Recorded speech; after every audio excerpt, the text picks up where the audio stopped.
먼저 미리 말씀드렸다시피 인터넷 연대회의는 약 40개 매체가 연대한 매체로서 저희들이 이번에 온라인 오프라인 합친 거죠. 2017년 국정감사 우수위원으로 선정되신 걸 축하드립니다. 아이고 감사합니다. 이번에 의원님께서 가장 중점으로 두신 것이 우선 첫 번째가 아파트 후분양제 관련해서 국회에서 국토위 김현미 장관이 그 하겠다고 약속까지 하신 걸 알고 있는데 예. 거기에 대해서 이제 좀 설명 좀 해주시죠. 그러니까 김현미 국토부 장관이 공공부문부터 후분양제를 도입하겠다, 단계적으로 실시하겠다라고 말했죠. 그것은 대단한 진전입니다. 그러니까 15년 전에 사실 노무현 대통령 당선자 인수위원회에 중점 개혁 과제로 선정돼서 사실 참여정부 초기에 2004년 1월달 국무회의에서 아파트 후분양제 도입을 국무회의가 의결했어요. 근데 그게 유야무야 무산됐잖아요. 국무회의가 의결을 했는데도요. 그러니까 국무회의가 의결해도 안 되는 제도.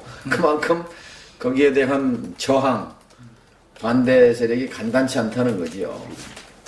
뭐 핵심을 얘기하면 토건학자, 토건 언론, 토건 관료, 토건 재벌, 카르텔이 되는 이 기득권 그룹에 이익이 되지 않는다고 생각했기 때문에 저는 여러 가지 수단과 방법이 동원돼서 결국은 무산됐다고 봅니다. 이것을 김현미 국토부 장관이 이제 단계적으로 도입하겠다고 하는 것은 그만큼 의미가 있는 거죠.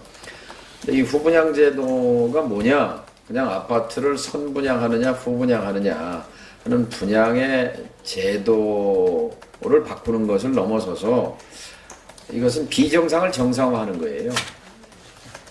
그러니까 비정상의 정상화. 그리고 이것은 한국 사회의 불평등의 뿌리와 연결되어 있습니다. 우리 한국 사람은 재산의 70%가 부동산입니다. 집과 땅이에요. 이 금융자산은 별로 약해요. 그런데 이 집과 땅값이 폭등하면 자연히 양극화하게 돼 있잖아요. 그렇죠. 땅과 집을 가진 사람과 아닌 사람의 격차가 벌어지는 거고, 특히 강남과 서울과 지방, 강남과 또 지방의 격차가 벌어지는 거. 이게 양극화와 불평등의 핵심이라고요, 핵심. 근데 불행하게도 그것이 IMF 후유증의 또 핵이기도 해요. IMF를 극복하겠다는 명분하에서 2000년도에 97년에 IMF가 오잖아요. 2000년도에 김대중 대통령 정부 하에서 분양가 상한제를 풀어버립니다. 이게 이제 그 고삐가 풀린 거예요. 부동산 가격에. 그러면서 이게 이제 그냥 급경사로 가파르게 집값, 땅값이 오르는 거죠. 그러면서 양극화 불평등이 심해지는 건데, 예를 들면 IMF 전에는 지방 도시에 가령 뭐 25.7평 분양 면적으로 32평짜리 아파트의 값이 강남에 있는 아파트와 2배 정도 차이 났습니다. 2배. 그 당시. 네, 그 당시. 2배 정도 차이. 근데 지금 뭐 2배가 아니라 뭐 10배요. 뭐 10배까지는 아니지만 4배, 5배 이렇게 차이. 아니, 저는 일산에 사는데, 내가 사는 아파트가 42평인데 5억이야. 그게 강남에 42평이라고 해봤었는데. 어떻게 돼? 50억 이게 나온다. 이단을 열더라는 얘기. 그래서 이 분양가 상한제가 결정적이었고, 또 그러면서 이제 이것을 이제 비정상의 제도를 정상화하는 것 중에 하나가 이제 선분양 제도를 후분양 제도로 바꾸는 거였는데, 이것이 2004년에 국무회의에 통과돼서 2007년부터 이제 단계적으로 시범 사업도 이제 시행이 들어가게 돼 있었어요. 그런데 뭐 경기가 나쁘다는 이유로 1년 연기하면서 그 뒤에 그냥 폐지돼 버렸죠. 그랬던 것이 이제 15년 만에 다시 부활한 거예요. 근데 쉽게 말을 하면 우리가 과자 한 봉지를 살 때도 꼼꼼히 유통기한도 살펴보고 뭐 2, 3천만 원짜리 자동차 살 때 얼마나 뭐 숙고에 숙고를 거듭해서 가족 회의를 해가면서 또 시승도 해보고 따져보고 사는데 그보다 10배, 예? 10배, 20배 비싼 집을 사는데 물건 보지도 않고 견본 보고 그냥 산단 말이에요. 근데 이게 비정상이죠. 이 비정상을 정상으로 바로 잡으면 혜택은 누구한테 옵니까? 혜택은 일반 소비자, 국민 대다수한테 혜택이 돌아갑니다. 그러면 당연히 이것은 개혁과제 중에 쉬운 개혁과제예요. 근데 이렇게 쉬운 개혁과제조차도 하기가 어렵다는 것을 보면 그래서 개혁이 혁명보다 어렵다고 하는 것 아닌가 싶어요. 이게 지금 그래서 김현미 장관 그 답변 나온 이후에 반대 측에서 나온 논리가 공급이 줄어들 것이다. 예. 그 문제에 대해서는 어떻게 공급이 두 가지예요. 분양가 오른다, 예. 공급량이 줄어든다. 예. 그런데 지금은요, 공급 문제부터 말씀드리면 선분양제도를 도입할 때 1977년입니다. 40년 전에 그땐 주택 보급률이 70%예요. 그러니까 집이 절대적으로 부족하니까. 그런데 국가 재정은 없고 그래서 소비자의 주머니 돈을 먼저 빌려다가 계약금 중도금을 가지고 이제 건설 자금에 충당해서 그래서 그때는 이제 집이 부족하니까 집값이 계속 올랐고 그래서 소비자도 뭐 불만이 없고 분양 받으면 또 집값이 오르니까 재산 형성에 도움이 되고 국가는 국가대로 또 뭐 재정 투입하지 않고 주택 보급률이 늘어나고 건설회사는 남의 돈으로 또 집 지니까 좋고 그래서 윈윈윈이 된 거예요. 근데 오늘은 어떻게 됐냐? 주택 보급률이 104%란 통계도 있고 106%란 통계도 있어요. 근데 이제는 그 주택 보급률을 106을 108로 늘리고 109로 늘리는 게 핵심이 아니라 자가 보유율을 늘려야 돼요. 자가 보유율. 그러니까 근데 지금 대한민국에 집이 2천만 채 있어요. 2천만 호. 2천만 채. 2천만 호. 이거 뭐 연립주택까지 다 포함해서 다세대까지. 근데 가구 수는 1950만 가구요. 그러면 1가구에 1주택하고 남잖아요. 남죠. 근데 자가 보유율은 60%예요. 60%가 안 돼. 여기서 이제 대출이나 금융 뭐 이런. 아니 그게 아니라 이제 1가구 다주택. 다가구 다주택, 1가구 다주택. 아니 1가구 다주택 한 사람이 두 개서 이게. 그래서 보니까 이게 핵심이에요. 10년 전에 보니까 상위 1% 5천만 명 중에서 50만 명 1%가 보유한 주택이 한 가구당 3채였어 평균. 상위 1%가 한 가구당 3채 평균 3채씩 갖고 있었어요. 근데 작년 통계를 보니까 1가구당 6채로 늘었어. 1%가 다시 6채로 2배로 늘었네요. 그렇죠? 이제 사서 쟁이는 거죠. 그러면 집을 더 공급하면 다시 6채가 7채가 되는 얘들만 더 늘어나는 거죠. 8채가 되는 거지. 9채가 되는 거잖아요. 그럼 뭐가 급합니까? 그러니까 이 문제가 핵심이에요. 이 문제가. 그렇죠? 이게 핵심이에요. 이거를 언론이 제대로 본질을 안 봐요. 이게 본질이에요. 이게.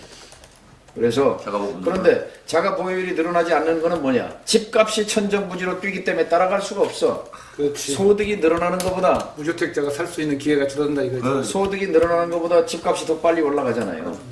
그러니까 집을 살 수 있는 사람은 양극화의 상층 점점 더 그쪽만 위층에 있는 위층에 있는 고소득층만 그 여력으로 다주택 보유를 늘리는 거죠. 완전 약순환이네. 그렇죠. 그러니까 그런 논리로 공급이 줄어든다는 논리가 성립이 안 되는 거예요. 오케이, 알겠습니다. 그리고 후분양이 되면은 분양가가 오른다. 우수한 그리고 분양가가 오른다 하는 거는 허구예요. 허구.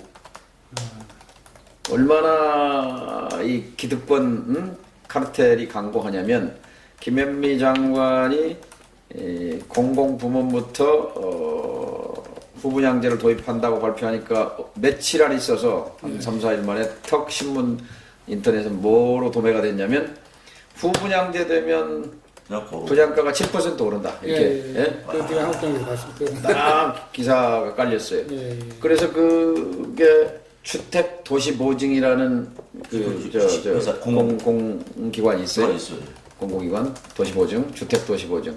거기서 용역 보고서를 연초에 그러니까 박근혜 정부 때 발주한 거예요. 그래서 8월달에 받아가지고 있었던 걸 쫙 깔은 거예요. 그래서 그 보고서를 갖다가 우리가 분석했어요. 응? 경실련 팀하고 같이 공동 분석했어. 했더니 거기서 딱 핵심 하나를 얘기하면, 자 이제 소비자의 주머니에 돈을 갖다가 짓던 거를 이제 건설 회사가 금융에서 빌려야 되잖아요. 빌리면 이자를 물잖아요. 근데 그 이자를 얼마로 계산했냐면 9.3%씩 무는 걸로 계산했어. 건설에 쓰는 금융을 9.3%. 근데 지금 이 그거는 건설사들이 주로 빌 때 3% 내지 3.5%예요. 근데 이걸 왜곡한 거예요. 9.3%는 거의 부도나기 일보전 회사가 빌린 값을 적용한 거예요. 이건 명백한 사실 왜곡이잖아요. 그 이율이 9.3%. 그러니까 가장 신용 등급이 낮은 최하 등급의 건설사가 빌리는 게 9.3%인데 이걸 적용했더니 7%가 오른다라고 하는 용역 보고서를 교수들이 썼는데 거기에다 2억 8천만 원을 줬어요. 그 보고서에. 그거를 의뢰한 회사가 어디였죠? 주택 도시 보증이라는 주택 도시 보증. 공공기관 있어요. 공사. 국토교통부 산하가 모르겠어요. 그렇지. 국토교통부 산하기관. 산하기관. 주택 도시 보증 거기서 한 거예요. 나쁜 사람들이다. 그러면 오른다는 그 팩트를 왜곡했잖아요. 과장 왜곡했잖아요. 그래서 그러라는 얘기. 예? 야, 나 이 얘기를 처음 알았네. 아니 내가 우리 조현진 기자 기사에 보면 조금 이따 전화 드릴게요. 의원님 관련 기사가 계속 올라갔어. 이런 내용. 이 부분. 우리 이 부분에 올라갔는데 한 번 더 마지막으로 제가 체크한 거 두 번째 이제 후분양제 문제는 이 정도. 예. 그리고 이제 거기다 한번 덧붙이면 이미 서울시에서는 10년 됐어요. 후분양제 실시한 지가.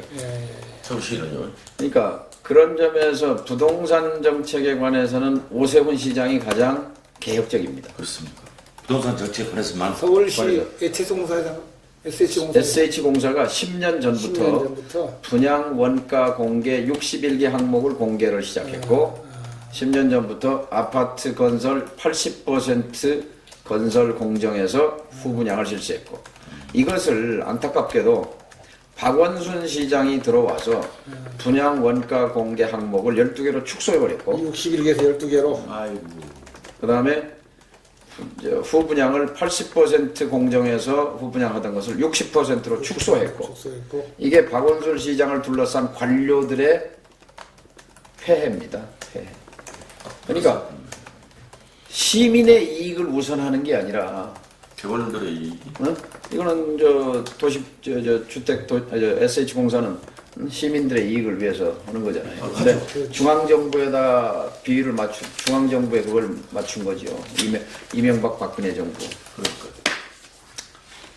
그래서 국정감사에서 박원순 시장에게 그게 오세훈 저는 지금 현장에 있었습니다. 시장만 못하냐 그런 데가 지적을 했죠. 현장에 있었어요. 의원님 지랄고. 이제 두 번째 질문입니다. 공시지가 문제 있잖아요. 예. 공시지가 문제가 지금 저번에 의원님이 경실련하고 그것도 같이 했던 건가? 같이 해서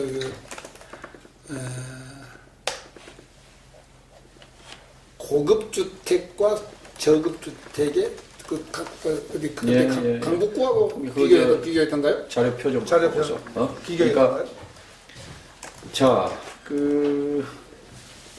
정부가 1년에 1,000억씩 씁니다. 1,000억을 뭘 하냐면 땅값, 집값 조사하는데 1,000억을 써요. 공시가격을. 감정평가라든가 뭐 이런 거. 그러니까 12년 동안 1조 2천억 썼어. 10년 동안 1조 썼어. 어마어마한 돈을 들여서 조사를 해요. 조사를 하는데 집가조사라는 이런 게요. 예. 노원구에 있는 강북에 있는 20평이나 30평 아파트는 실가격과 공시가격이 10%예요. 네, 그 얘기를 제가 그때 봤었거든요. 그러니까 1억짜리 같으면 7천만 원을 세금이라고 공시가를. 그런데 강남. 강남에 있는 아파트는 그게 60%예요. 네? 갭이 있어. 그러니까 더 세금이 덜 나오겠다. 그게. 그러니까 가표가 6천만 원. 형평성이 안 맞죠. 안 맞죠. 가령 올림픽 선수촌 아파트 뭐 20억짜리다. 그건 60%야. 네? 이 가표가 덜 깨. 저기 20억짜리는 여기 2억짜리는 70%야. 1억 40%. 20억짜리는 12억이고 형평이 안 맞잖아요. 근데 박근혜 대통령 집은 63억, 62억에 팔렸어. 그래서 과표가 45%야. 하프로 내려가 버렸네. 네? 아니 박근혜 대통령은 능력 있잖아요. 그러죠. 그러면 이거 상계동 2억짜리에 70% 매겼으면 여기도 70% 매기는 게 맞죠? 그렇죠. 네? 60억에 60억에 42억은 매기는 게 아니라 42억을 42억을 거기에 대해서 평가해서 세금을 세금을 내야지. 받아요. 네. 그런데 28억인가 28억인가 얼마로 해서 세금을 매기는 거예요. 네. 이게 한국의 조세 제도의 형평성이라는 거예요. 이게 형평이 아니잖아요. 응? 어떻게 오히려 여유가 있고 돈 있는 사람이 노블리스 오블리제라는 게 그거잖아요. 최소한. 그런데 부자의 의무를 부자일수록 더 과세 기준이 낮다 이 말이에요. 이거는 조세 정의에 위반된다. 최소한. 조세 정의에. 정확한 통계를 좀 다시. 상계 주공 아파트는 77%예요. 응? 공시가격이. 그 다음에 아시아 선수촌은 60%예요. 내가 기억이 맞구만. 박근혜 68억을 40%야, 45%가 아니라. 40%. 40%. 68억에 팔렸는데, 예? 그, 저기를 24, 6, 24, 48, 26억에 했나봐요. 응? 이게 박근혜 집은 40%, 상계동 집은 77%, 예? 아시아 선수촌은 26억짜리를 60%. 이런 거 바로 잡아야죠.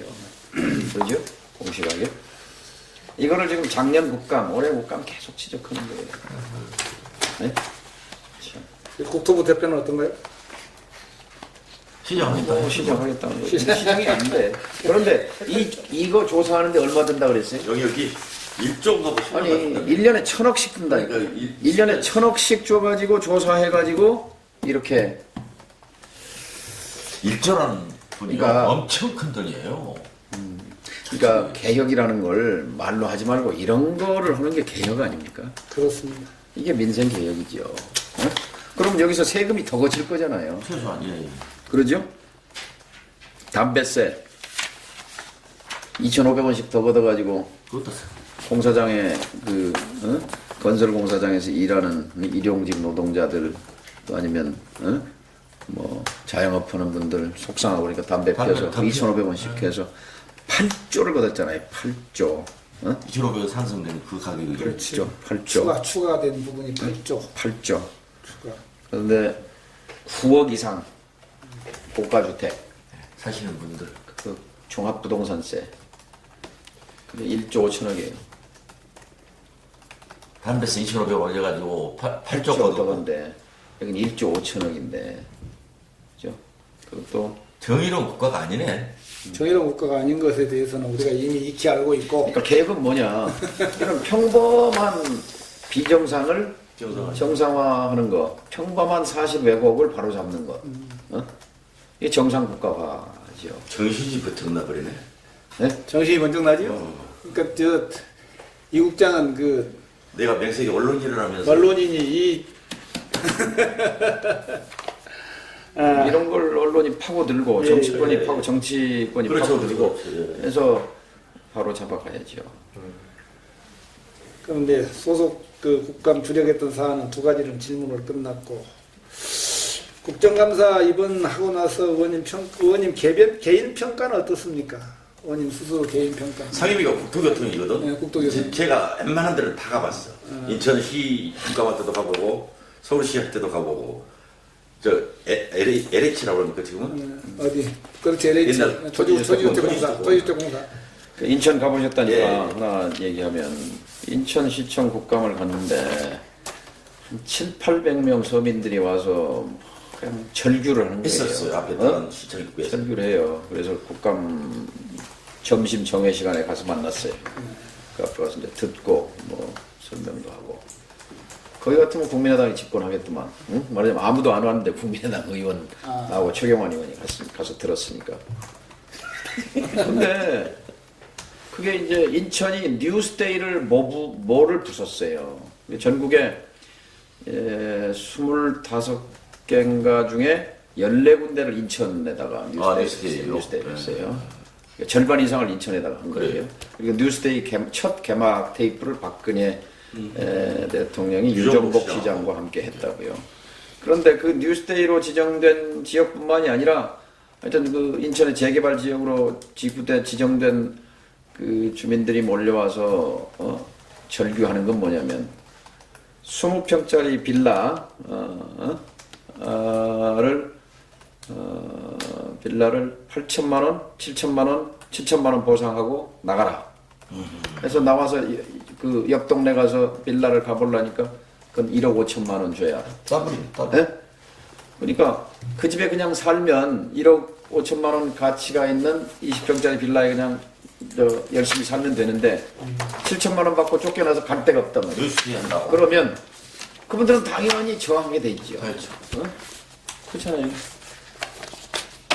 피눈물을 흘리는 거예요. 막 땅바닥에 뒹굴면서.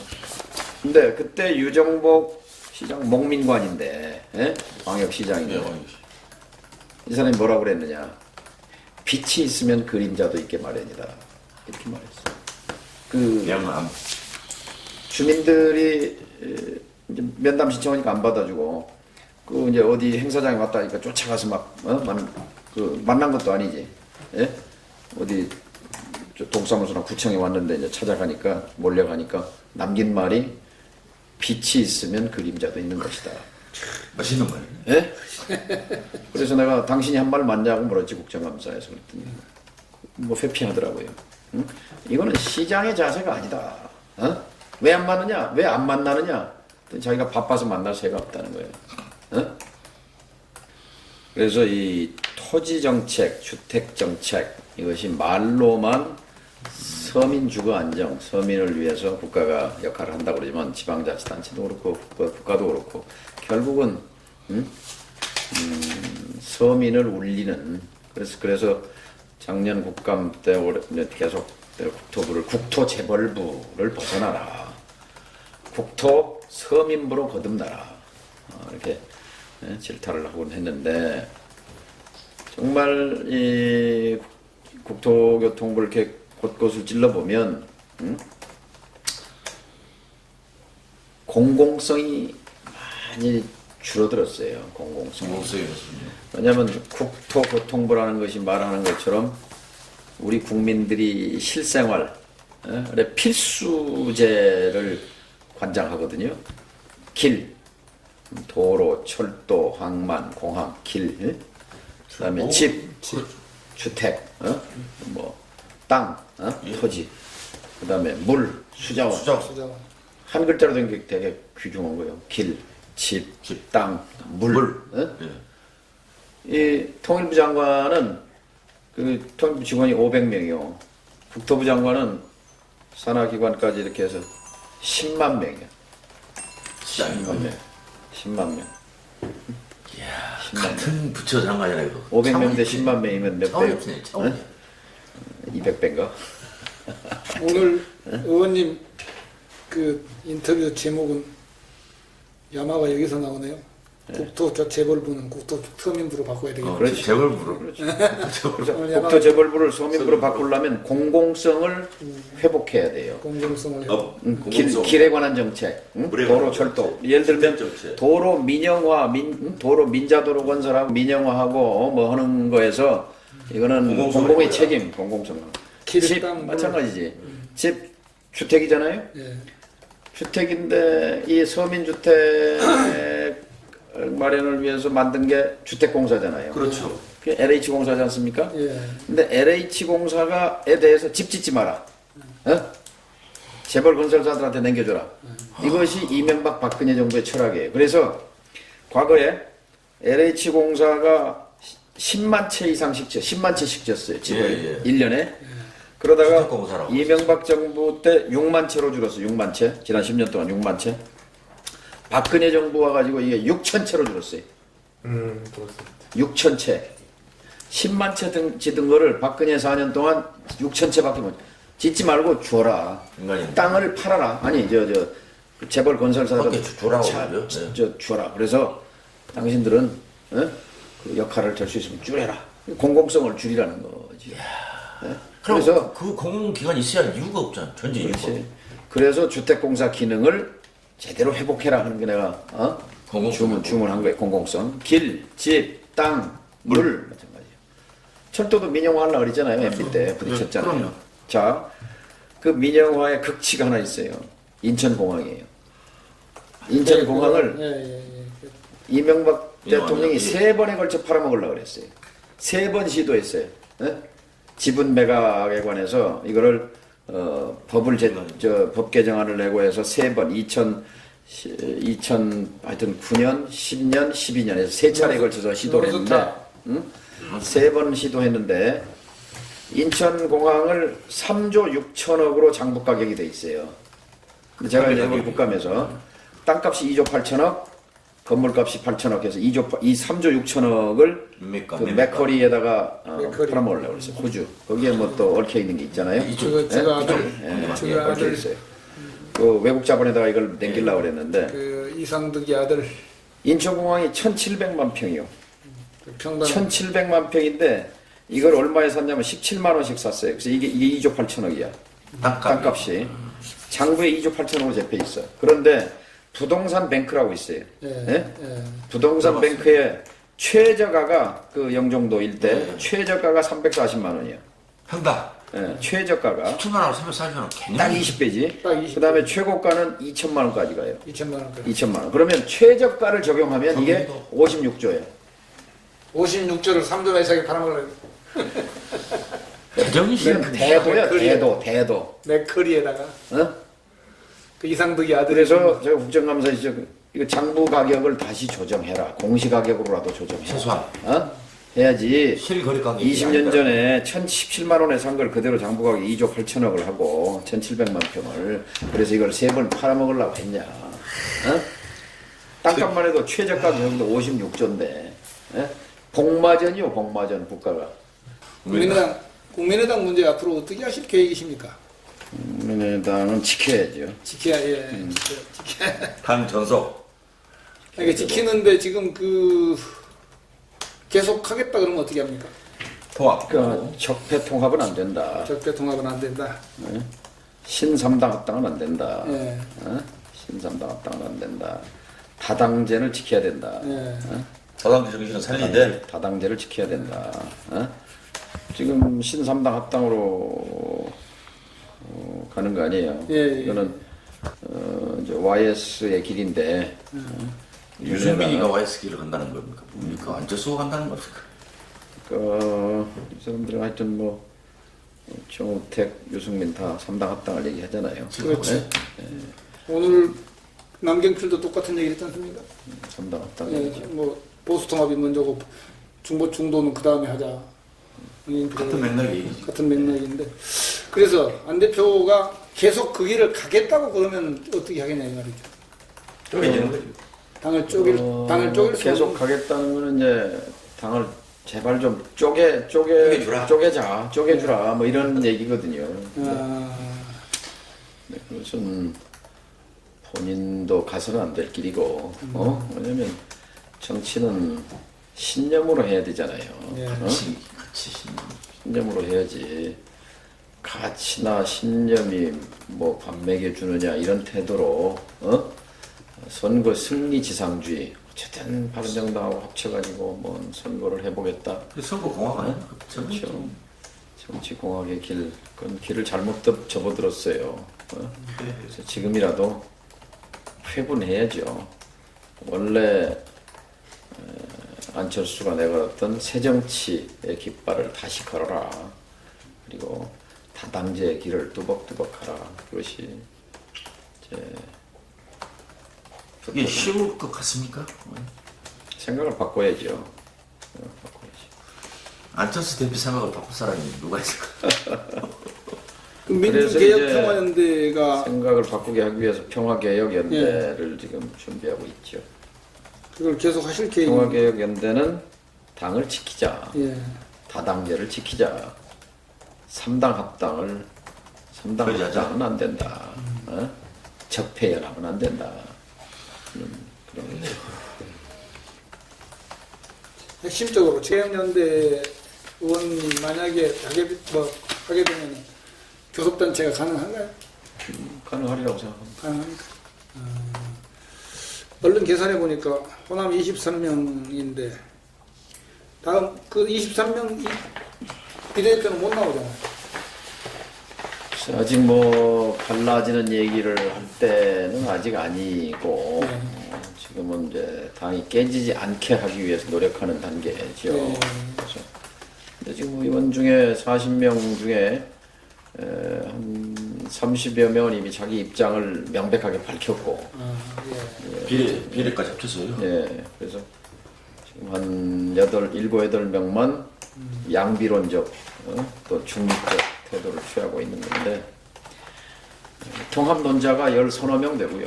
자기 그 입장 밝힌 사람 중에 통합은 안 된다가 17-8명 되고, 그다음에 중간지대 양비론의 입장을 갖고 있는 사람이 7-8명 되고 그러죠.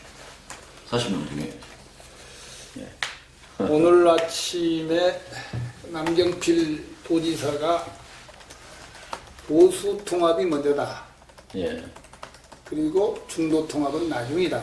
그러니까 어제 그저께는 유승민 의원이 11명을 다 데리고 자유한국당 갈 수도 있다라는 말을 했고, 유승민? 예, 유승민이 어제는 정우택이 결과적으로 3당 합당을 해야 하는 가는 길이 아니냐라고 얘기했고, 오늘 남경필은 세 사람이 지금 동일한 이야기거든요. 이게요. 한마디로 결국은 안철수라는 보완제가 자기들이 필요하다는 얘기를 셋이서 이렇게 돌아가면서 한 걸로 저는 지금 그렇게 판단하거든요. 그 문제를 놓고 당에서 이제 안철수 의원에게, 대표에게 의사를 정확하게 물어야 되지 않겠습니까? 그렇지. 예. 본인은 벌쩍 뛰지만 예. 그는 손바닥으로 하늘을 가리는 거죠. 그래서 만약에 끝까지 간다고 그러면은 결국은 갈라지는 수가 그쪽에서 끝까지 가겠다는 것은 갈라지겠다는 얘기로 받아들인다. 그렇죠. 예, 알겠습니다.